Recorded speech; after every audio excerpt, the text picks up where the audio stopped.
Let me start with something that's going to piss people off because it should. Some people never liked you. They liked what you provided. Your attention, your resources, your emotional labor, your competence, your stability, your usefulness. And the moment you stopped being valuable, not cruel, not abusive, not even wrong, just inconvenient, they vanished. No goodbye, no explanation, no accountability, just silence. And here's the part people don't want to admit. That wasn't betrayal. That was data. Tonight, we're talking about manipulators, users, narcissists, opportunists, and the psychology behind why they do what they do. And why good, capable, empathic people, they keep getting caught up in their orbit. By the end of this episode, you won't just spot fake people. You'll understand why they can't attach to you once you stop serving them. Plant that thought.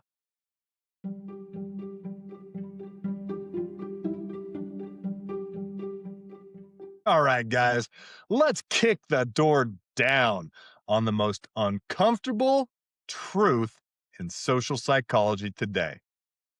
Most people aren't villains in their own heads. They're just efficiency experts. Your local neighborhood manipulator doesn't wake up twirling a mustache and plotting rural domination. They wake up asking one simple, predatory question. How do I get my needs met with the least amount of effort and the maximum plausible deniability? Psychology has a fancy term for this: instrumental relating. It's the process of viewing human beings as high-functioning appliances. To them, you aren't a soul with a history, you're a toaster. And when the toaster stops making toast, you don't go to therapy with it. You throw it in the trash and buy a new one. This isn't being a jerk. This is the core of the Dark Triad, straight from Paulus and Williams in 2002. And it's the holy trinity of toxic personality. Narcissism, the grandiosity that tells them they deserve your labor by the virtue of existing. Crazy. Machiavellianism, the strategic detachment that views your emotions as input data to be hacked. And psychopathy light, the shallow affect and low remorse that allow them to sleep like a baby after gaslighting you into a panic attack. This is the ROI of relationships. These individuals don't bond in the way that healthy humans do. They don't have connections. They have portfolios. They maintain a relationship only as long as the return on investment, ROI, stays in the green. The second that you have a crisis, I know, like a job loss, a death in the family, or a legitimate health scare, I mean, your maintenance cost, it goes way up, right? And because their loyalty is purely transactional, they're out the door, baby. They exit faster than you can say, "Where are you, baby?" You didn't fail them. You just became a liability on their balance sheet. They didn't break a heart. They just terminated a contract you never knew you signed. I mean, you thought you were friends, probably, and you found out really quick that when the going got tough, they got going. Now, what's the neuroscience of all this? What is the neuroscience of manipulation, if you will? Now for the "it's not me, it's my brain" crowd. Let's look at the hardware, because this is where it gets truly chilling, my guys.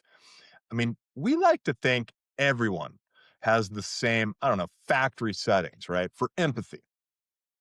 This is not the case. They do not. In fact, brain imaging shows that high manipulation individuals are literally wired differently. It's like they're trying to run high end empathy 2.0 software on a calculator. But unfortunately, they've got this little thing called the anterior insula, and there's a glitch. This is the reason responsible for empathy and emotional awareness. In manipulators, this area shows significantly reduced activity. When they see you cry, their brain doesn't mirror that pain. It just notes the wetness on face as a tactical observation. And then there's the amygdala flatline, right? While your amygdala is screaming, danger, danger, or I feel so terrible, guilt, theirs is barely whispering. They have a lower reactivity to others' distress. Your heartbreak doesn't register as a threat to their social bond. It's just background noise. Time to get rid of it. And then there's the dopaminergic predator, right? Here's the kicker. While their empathy circuits are dark, their reward circuits are glowing red. They have a heightened sensitivity in the dopaminergic system. This means gaining an advantage over you, tricking you, using you, or winning a lopsided argument actually gives them a chemical high. I mean, we're not talking about good people here, guys. We're talking about serious trash. Look, they've got a transactional nervous system, right? Manipulation isn't emotional for them. It's a game of Tetris. Your loyalty doesn't even activate their oxytocin or, bonding circuits.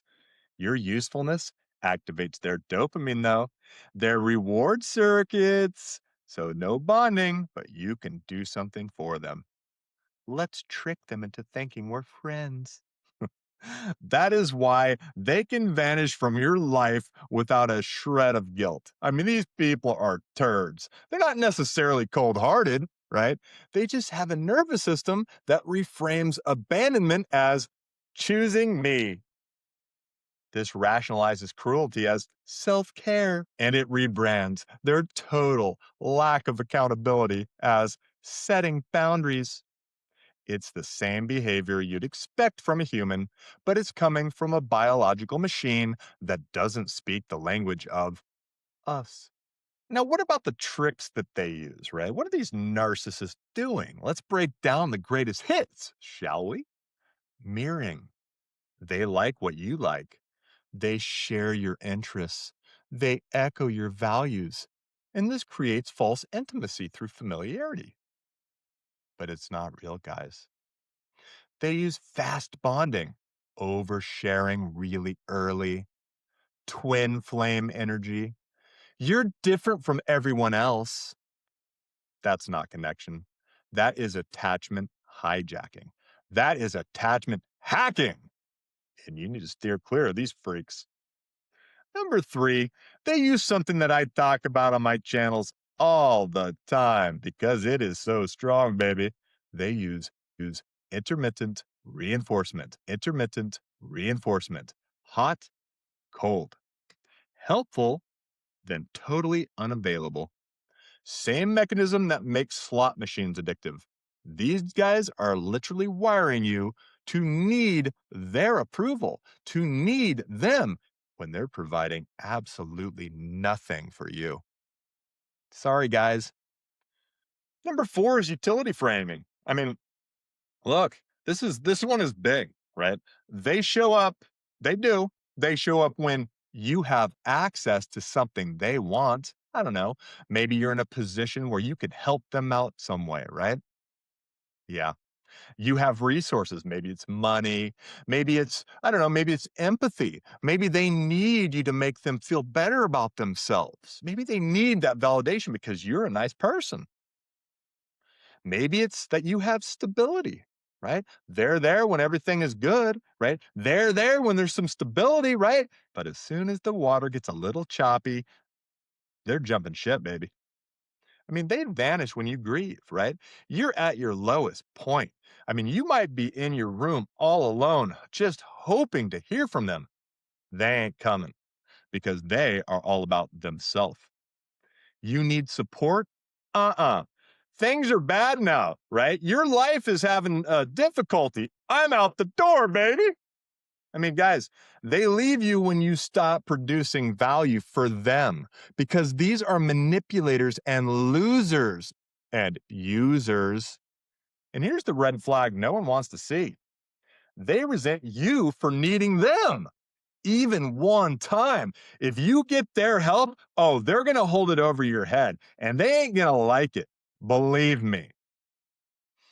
Now, who is most susceptible to these things, according to research? Because this is where people get really defensive. Manipulators don't target weak people like you've been told all the time, all over the internet with these pop psychology gurus. They actually target very capable ones. And why is this? Because research shows higher vulnerability in people with high empathy. If you've got a boatload of empathy to share with others, you're going to get targeted. People with high conscientiousness, right? People that like to show up on time, people that are loyal, people that are authentic. They're just themselves. They target people who have strong loyalty values. They love these people. If you're loyal, right? If you are, ride or die, if you're with them till the end, they're going to hook you. And then as soon as you're no longer useful, they'll probably leave you. Identity tied to usefulness, right? I mean, all of these things, childhood conditioning to earn love, right? All of these things are possible, especially with people, right, that were raised in emotionally inconsistent homes, right?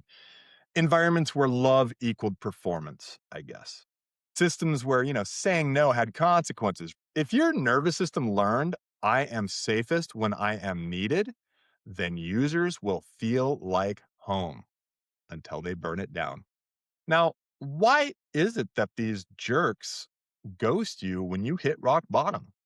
I mean, this is the part that usually sends people into a tailspin of what did I do wrong?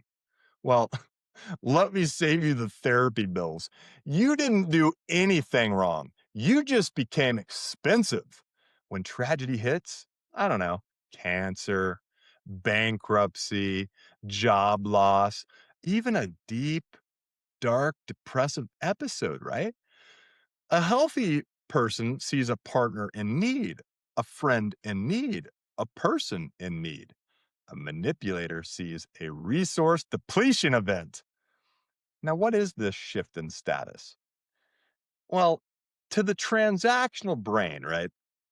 You aren't a person. I mean, they don't even view you as a person. You're an account. And when life gets hard, you undergo a psychological reclassification in their mind. I mean, you have just moved from asset to liability. You used to bring value, social status, sex, money, ego stroking, whatever it might have been, friendship. Now you're just taking up bandwidth. You move from resource to responsibility. You went from someone they can use to someone they have to care for. And these kind of people, they don't want to care for you because they never did in the first place. They move from value provider to emotional cost. Their attachment system is purely conditional. The moment the maintenance cost of being with you exceeds the yield they get from you, the bond doesn't just fray, it collapses. And you might not even know it, but you'll know it as soon as you don't hear from them for 2 weeks. And what's the clinical exit? They didn't leave because you were unlovable, right? Or too much to handle. They left because you were no longer exploitable. You were no longer useful. Sorry, guys, that's just the truth. In their world, a person who can't be mined for something is invisible. I mean, that deafening silence you're hearing? That wasn't them being confused or processing their feelings. That was clarity. They ran the numbers, saw your account was in the red, and closed the freaking branch. Sorry, guys. Now, don't go thinking these people are just freaks of nature. The truth is, modern culture is a breeding ground for high functioning predators. We've built a society that doesn't just tolerate manipulative traits. I mean, it puts them on the pedestal and calls them leadership skills. They're more like weapons. So let's talk about the weaponizing of wellness, right? We've allowed legitimate psychological concepts to be hijacked by self absorbed dorks.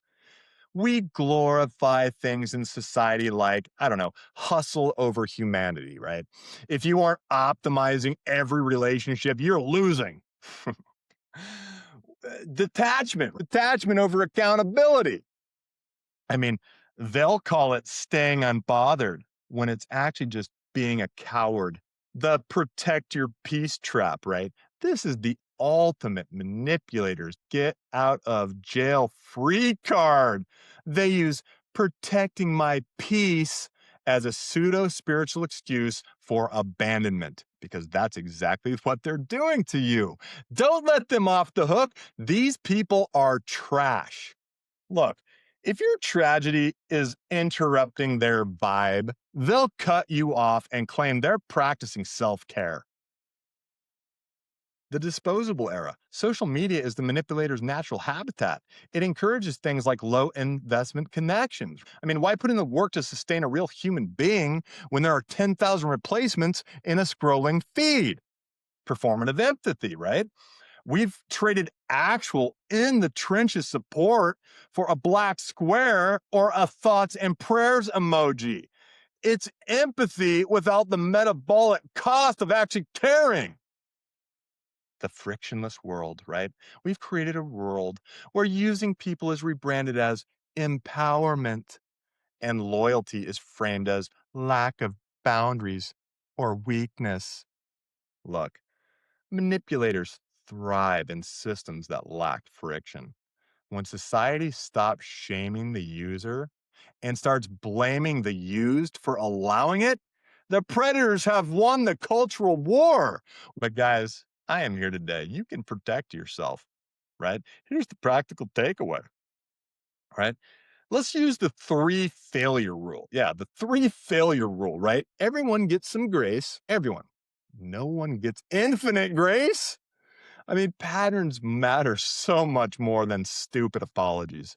Watch behavior during the hard times. Who stays when it's inconvenient? That's your real circle. Those are the real people in your life. Number two, besides watching behavior during the hard times, stop explaining your worth. I mean, stop over explaining your worth. If someone only values you when you perform, you've got to go. Leave them because they are users. Let them go. They're narcissistic, right? Let them go.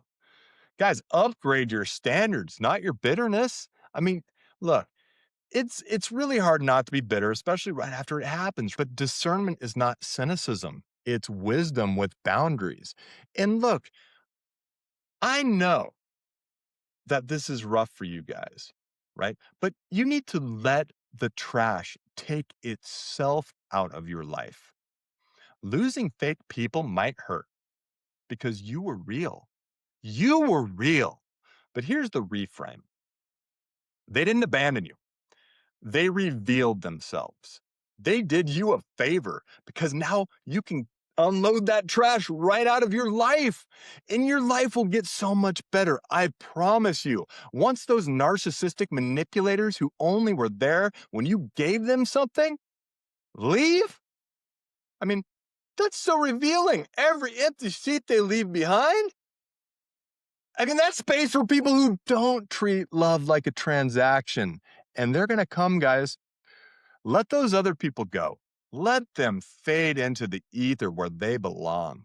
Let them miss whatever they deserved. And if this episode hits something personal, subscribe to Planting Thoughts. We don't teach you how to use people here. We teach you how to never be used again. Plant that thought, succulents. Later.